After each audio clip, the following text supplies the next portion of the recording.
Hello, and welcome to the Anime Academy. I'm your headmaster, Paolo. And I'm Zakk. And class is now in session, students. Lovers of anime, today we are going to be discussing a series that we just watched, Erased. It's on Netflix. I highly recommend everyone to go watch it because it is extremely gripping. And the story is quite perplexing. As we mentioned in our list last week, it is an excellent starter anime. Of course, we hadn't watched it, so we couldn't speak too much on it. So this time we're going to be giving you a spoiler-free review of the series. Erased is a 12-episode long anime based on the manga series of the same name written by Kei Sanbe, adapted by A1 Pictures in early of 2016. The show was directed by Tomohiko Ito, and for anyone who is unfamiliar with his work, he's directed a few anime that are dear to me, both Sword Art Online and Death Note. Wow, the same director, eh? That's so crazy. It also got a Netflix adaptation in 2017, but that was the same year as the Death Note movie, so we don't need to talk about that. Oh, yeah, yeah. So the show follows a 29-year-old Satoru who has this mysterious ability he refers to as revival. He's a struggling manga artist living in Tokyo and working at a pizza restaurant. This mysterious ability of his allows him to rewind time to before a life-threatening incident has happened. It's this involuntary response, and it often occurs at random times. And it usually sends him about 5 minutes before it happens. Yeah, 5 or earlier even. Yeah, it's like 1 to 5 minutes prior to it happening. So after there's a murder in his present life of 2006, it brings back these forgotten memories from his childhood, and Satoru finds himself back in 5th grade. He's gone backwards 18 years.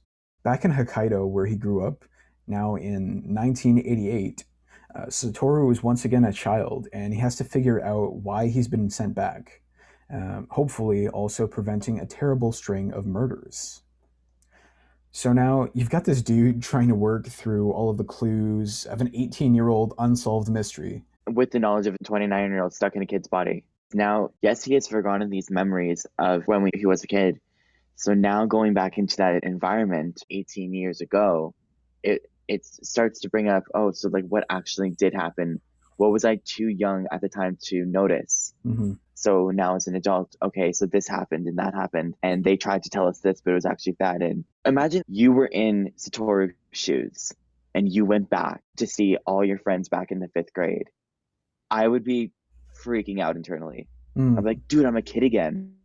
Like, I get to watch cartoons and not do exams or pay rent or learn how to drive a car. Hey, what's going on, guys? We're gonna go to the center after school. That would be so cool. I mean, there is an interesting aspect with that too, though. He still has to do his homework. He has to maintain relationships with his friends and stuff. A whole lot of aspects of his life that he hasn't had to deal with for a long time now. So revisiting that is interesting. Satoru makes it his mission to prevent the abductions and murders of 3 of the children from his neighborhood.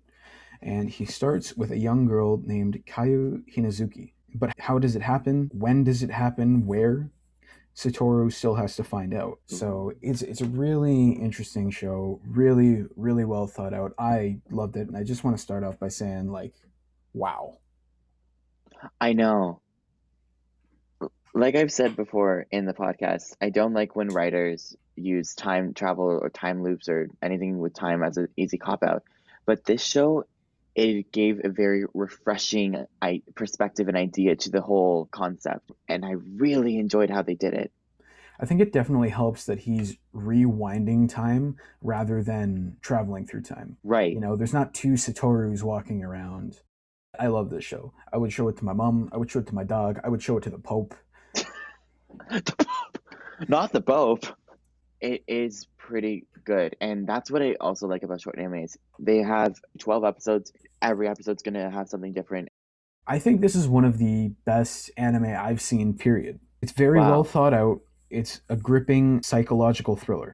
I'm just shocked you're placing this so high. I can safely say without any reasonable doubt, you've definitely seen more anime than I have. And so for you to say, like, this is one of the best, wow.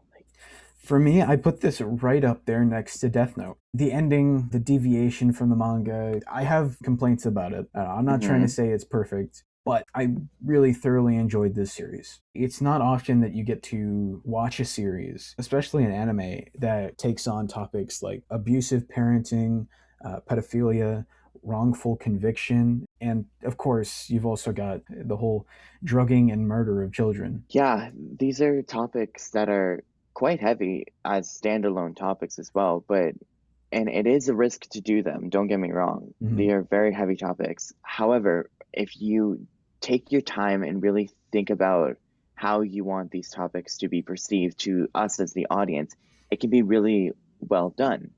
But if it's not, then the whole point of it just kind of goes to waste. But in Erased, I think it was pretty well done.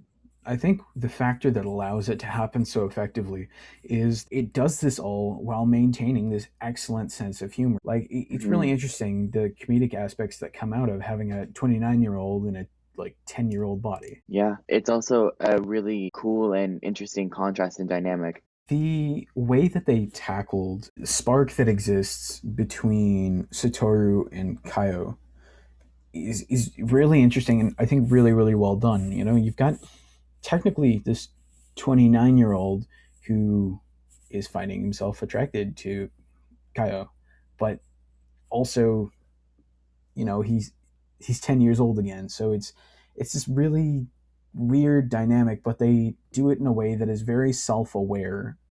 Right. Because also, like we said, like he is in the body of a child. So those emotions of being a child kind of come back and play with his head a little bit. Mm-hmm. Because, like you just said, he's kind of finding her attractive. But now you have the mindset of 29-year-old. This feels wrong. It's almost half and half. It's like, yes, this is wrong, but I'm also in the body of a child. Mm-hmm. I think it was very unique experience watching this show. It really took me on an emotional journey and left an impact. It's extremely easy to watch. I think Yeah, anyone can pick this up. Doesn't matter if you've never watched anime before. It doesn't matter if you aren't a huge fan of anime in general. Like I think the plot it moves at a really great pace. It's not hard to follow. Nothing was half-assed. It was extremely well thought out. And period. yeah, like the emotional impact from this series is crazy. That's Erased in a nutshell. Summed up without too many spoilers. So there's been a lot of people hoping that there's going to be like a season two now for years, and it just I don't think it makes any sense, especially given the way that it ends. Um, my proposition, Hmm. however, is because the series does not follow the manga, like it diverges, I think, by like episode 8 or 9, eight or Hmm. nine, and then it's just completely whack for the rest of it. I went back and read the manga after I finished the series, and Oh, oh my god, it's brilliant. personally, I wouldn't want a season two only because, yes, the ending was okay. Mhm. No, like it was good, but it didn't leave me wanting another season because it kind of wrapped up nicely. It didn't let I didn't have any other questions at the end. My proposition was going to be that there was a film adaptation of it that told the whole story, but stuck to the manga ending. You tell what's currently a 4 hour story over like an hour and a half, and you do the alternate ending and give the people what they want. The thing with a movie is you can do something that doesn't even revolve around the manga. You can just think of an idea and just run with it. And what I would love to see the movie do is um him, Satoru, uh 10 years after.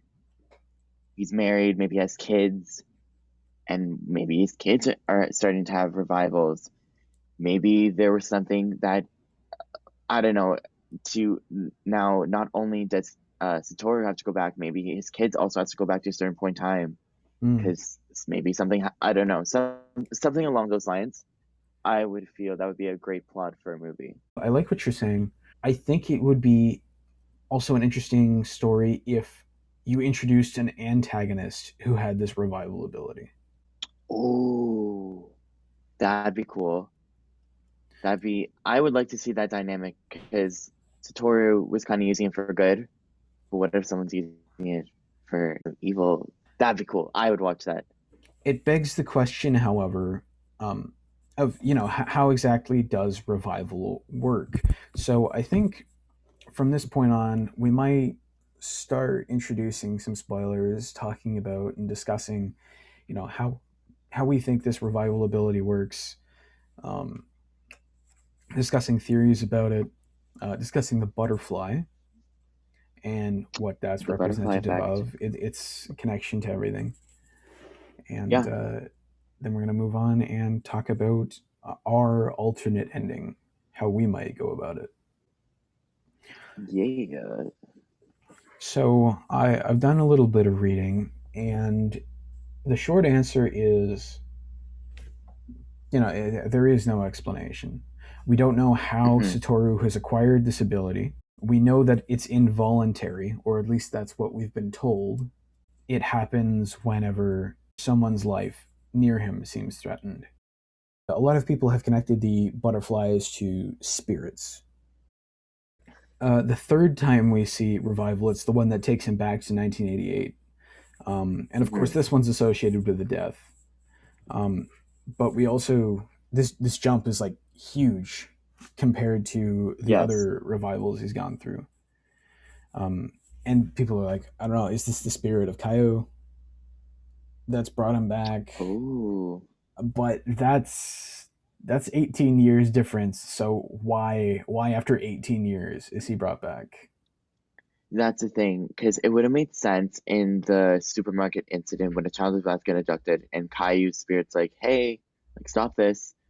Um, but there has to be significance with 18 years. Because if she was like really passionate about solving her murder, she would have done that the next day. She'd be like, "Hey, I'm gonna send you a little butterfly. Solve my murder. Yeah. XOXO." So like there's a lot of issues with it being like Kaio, but this is a popular theory that it's like Kaio spirit who's given him this ability somehow. Why him? Why is he like? Is he this chosen one? Is he special? Is Is he the only person? the whole future that he's experienced, is that like in his head? You know, is he really just in fifth grade until the ending? Because some people speculate that revival does not bring him back so much as it allows him to see into the future, whereas the butterfly is the thing that sends him back to the present. So he's in present. He can see into the future, Yeah. but he doesn't actually go to the future. No, he just sees the potential future, and the butterfly marks the end of this vision. Uh, I don't know. I mean, the only times, the first two times that we see it, something like shit's about to go down every time like the first two times we see it, a kid almost dies and then another kid almost gets abducted. So in that regard, I kind of don't believe that because only the only reason I say that is because um he he was there, like he made an impact on the outcome of events that were about to transpire. You know what I mean? Mm. So in that regard, I don't think it's more so true. I would argue that it could be he is currently in. I don't see. That's the thing with time. Time is a very funny thing, and it makes my mind a little fried sometimes. Yeah, I'd like to believe that the butterflies are, something more than just an image or a symbol. I like the idea that they are the spirits, but are they linked to death? Is it like Kaio sticking with him or something? Kaio's spirit from the first time she dies or something? But Because then why would it attach itself to him? also when you think of butterflies, before a butterfly is a butterfly, it's a caterpillar. So you're chilling in that cocoon until um your wings spread and you go flying away. So that could also be because I can't remember. He's hasn't always had this, correct? No, it's something that he began to notice, I think, shortly after these events happened. Okay, because I was gonna say if he's always had them, I'm being very symbolic here. So that butterfly was a caterpillar. That caterpillar is chilling in its cocoon, and only when it's the right time, the butterfly comes out, Mm, and then it just stays a butterfly. right. I think it's interesting to mention the fact that he has always had a funny feeling when something was happening or when Hmm. something was about to happen, but he couldn't always do something about it until he started seeing these butterflies, until, he gained the ability of revival. The symbolism of superheroes in the show is also a really interesting one. So the scene with him and Kenya. Okay, also sorry, my mind's going a million different places.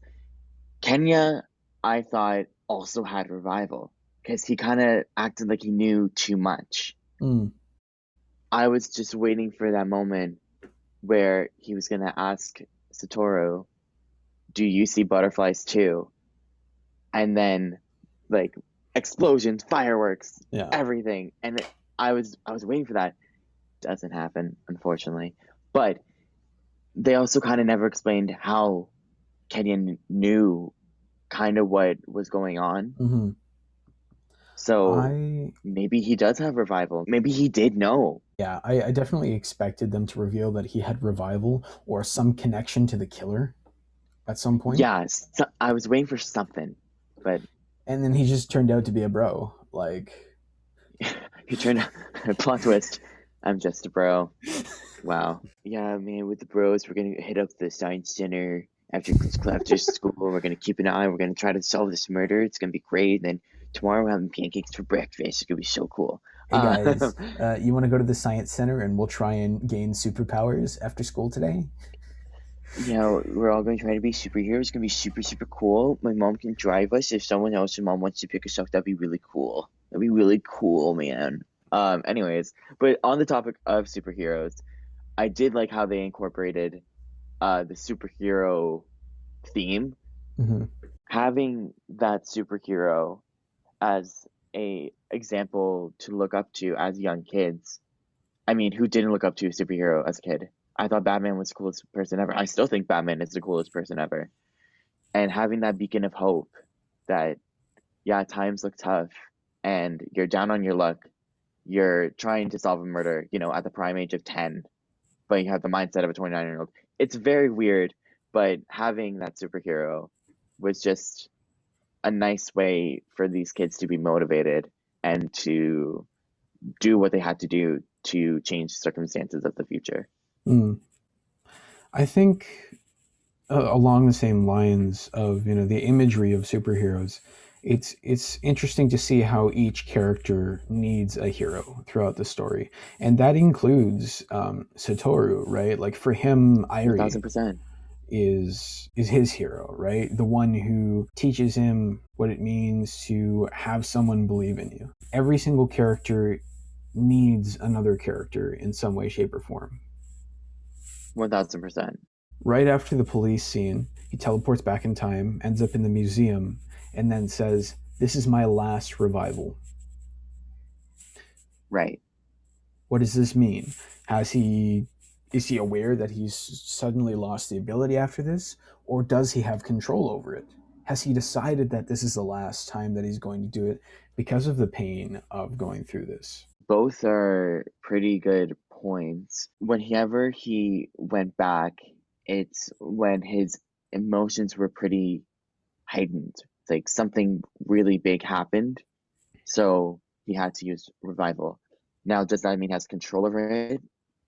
Not necessarily, I don't think, Mm, but I do believe that if he wanted to do it again, he could, because now he's done it a handful of times now. So I bet you it's like, oh, I had a really dope meal on August the 3rd, 2010. I would like to revisit that meal. Let's do it. Revival. What do you think about the blue butterfly that he sees at the end? Does this mean that Irie is the next damsel in distress? So, Paolo, this is a Yeah. fun part. So obviously we know that a lot of people were dissatisfied with the ending. Many people describe this as one of the best anime with the worst endings. Oh, really? Yeah. So I thought we could revisit this. We could write our own version of the ending. Let's do it. You start off first because I kind of need to collect my thoughts because I have a very intricate ending to how I wanted it to end. Right. Okay. Well, first things first, I think it's a good thing to address the situation when Satoru falls into the coma. Kaio is alive and well in another city. She knows that there's funky stuff going on, but I don't think she knows the whole story. You've got Kenya, who is hurt and sad, but also touched by this happening and decides to become a lawyer looking into cases of missing and murdered children. So now you have this that's happened. Kenya and Kaio are working together while Satoru's in a coma. We have a couple episodes where Satoru was just not on screen. Maybe we see what's going on in his head while he's asleep. Maybe he's literally talking to the butterfly and figuring out why he has these abilities. But that's Hmm. it. That's all we see from him. As far as the other characters are concerned, he's asleep. Give us those Hmm. episodes. Show us what Kenya and Kaio are actively doing to try and catch this killer.